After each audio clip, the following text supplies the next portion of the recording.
When I interviewed Angelina last summer, she was on the verge of making some big changes in her life, and she promised to come back and talk about them. And she does. Everything from the public side of her life to the most private, intimate details. As I said, she is honest. She has been called a devil doll and a wild woman. You weak people, you're all weak. Get out!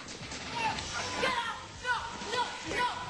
It's no wonder that movie star Angelina Jolie is just as famous for her life off-screen as on-screen. She has admitted to cutting herself with knives and having a childhood obsession with death. And Angelina has lots of tattoos. This one celebrated her second marriage at 24 to 44-year-old actor Billy Bob Thornton, himself 5 times married. It was a bizarre relationship from the beginning. Just happy. It's a beautiful train wreck. They kept a pet rat and sported his and hers vials of their own blood. We read things about us that are strange, and they're not even close to how strange we really are. After 2 years, the marriage became too strange, even for Angelina. She filed for divorce and ordered his name burned from her shoulder. When we met recently in a London pub, Angelina spoke honestly about her reasons for making such dramatic changes in her life. Why this self-destructiveness? Do you know where it came from? Well, I don't know, except that I didn't have a sense of purpose. I felt so off balance all the time. I remember one of the most upsetting times in my life was after I had maintained success, financial stability, and I was in love. And I thought, I have everything that they say you should have to be happy, and I'm not happy.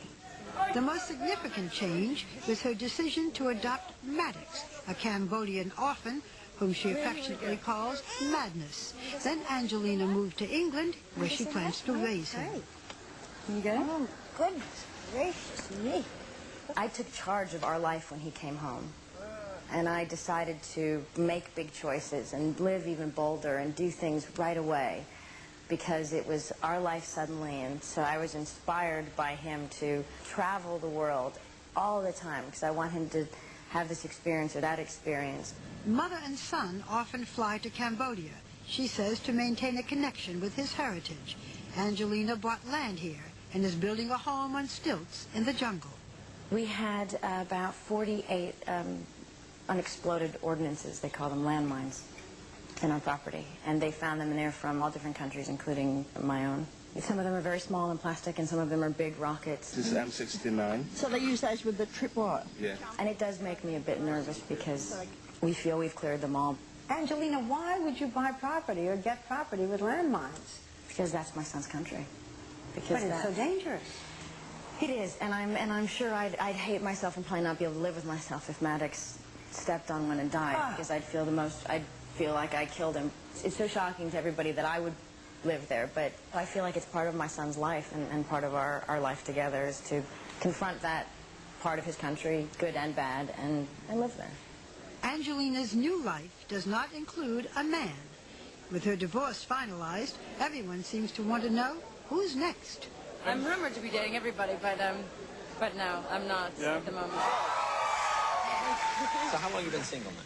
It's... I haven't I've had sex for over a year. I haven't been dating. I haven't been... I know! It's beautiful! You have not had sex for a whole year? No, I haven't. Do you miss it? Yeah. Absolutely. You said that you were, quote, ripe for the plucking. Well, I am. Well, I haven't had sex in a year. So. Has anybody offered to come along and... I'll say it. Am I really doing this? I just can do without it for now. But I'm sure sooner or later I'm starting to really want it and miss it again. Yeah. For you, does it have to be a relationship? No. I mean, for many women it doesn't. For many women it can... I think it used to be, because I didn't have many lovers, but I married so many of them, and I was in serious relationships for so long, and I've never really had just lovers. And look at me, I'm crossing my arms and getting all defensive. Exactly. I never had sex just for sex. I haven't, but but maybe I'll start. I don't know. Angelina, I can't imagine that they're not lining up to be a lover. Maybe they will after this. Maybe I'll get a phone call.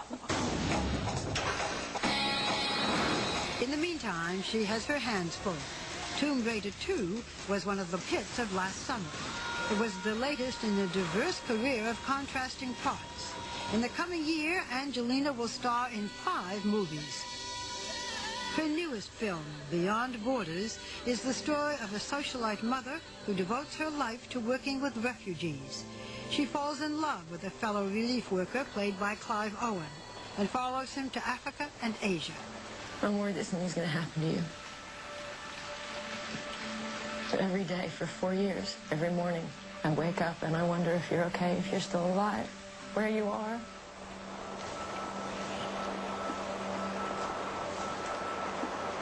When Angelina read the script 4 years ago, she says it changed her life. Something in me really wanted to understand what the film was about. These people in the world, all these displaced people in war and famine and refugees. And so I got up and got really excited and asked people to start collecting books on the UN. And then I called Washington and I joined.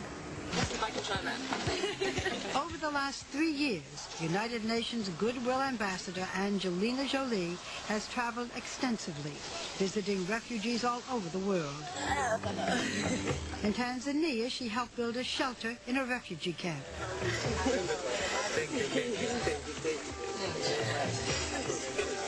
Makes me so happy. Tell them I'm so happy I met them. I was, last night I was so happy. But it is difficult to confront the suffering. These children fled from their home in the Congo after their parents were killed in the civil war there. And in Ecuador, she met a father who had lost his 3 children in another civil war. I had to leave my family behind, 3 children. Angelina has donated over $3 million to the UN's refugee program. Another $10 million went to a wildlife program in Cambodia. Worth magazine recently included her on the list of the 25 most influential philanthropists in the world. She says she divides her income into 3 parts. Almost 1/3 goes to charity. It's nice for me to put a whole section aside to just know that wherever I go, I can write checks here or there. And it makes me so happy to be able to do it. It's an easy thing to do. I make a stupid amount of money to do what I love for a living. Shh, don't tell them. I'll give you a list. She visits some of the world's most dangerous war-torn nations. So maybe you could just explain to me. She recently returned from a particularly risky trip to the border of Chechnya. Do you now think twice about going to these places since you have a child? I mean, you could be kidnapped, you could be targeted by terrorists. This is dangerous. Do you worry about it? Yeah, I do sometimes. Like when I went to Russia and I wasn't able to go inside Chechnya, I got a travel warning and they told me, cannot bring your son into this region because he will be target of kidnapping, possibly. And the thought that somebody would kill my son just because I was trying to do something good or help something was so just stunning to me. You're risking your life when you have a child. And I have no right to risk my life if I have a child. Yeah. But what about those millions of people that have children that are in the middle of nowhere and nobody's, you know, do we let, what about those children? You can't save the world, Angelina. No, of course not, and I know that. But maybe because my son's adopted, I see him as those children. They're just like my son, and he's from one of those countries. Are you planning to adopt a child, perhaps in one of these countries you're visiting, if it's possible? I am, yeah. It's always on the back of my mind when I think everybody in my life expects every time I come back for me to come back. How many do you want? A small football team. But, I don't know. I mean, I think at the end of the day, as many as I can handle. When you were younger, you believed you wouldn't live very long. No. Why not? It is odd, but I don't know if it's that rare. But I learned a lot about my being a self-destructive person in my life. I never felt satisfied. I never felt calm. I still have that problem. I don't sit down well. But I think that's something that comes with finding responsibility, finding some use, finding some sense of purpose. Now do you feel that you will have a long and fulfilling life? Yeah, I do. Yeah. And I wouldn't have adopted a child if I didn't think I was absolutely never going to be self-destructive again. That's a car.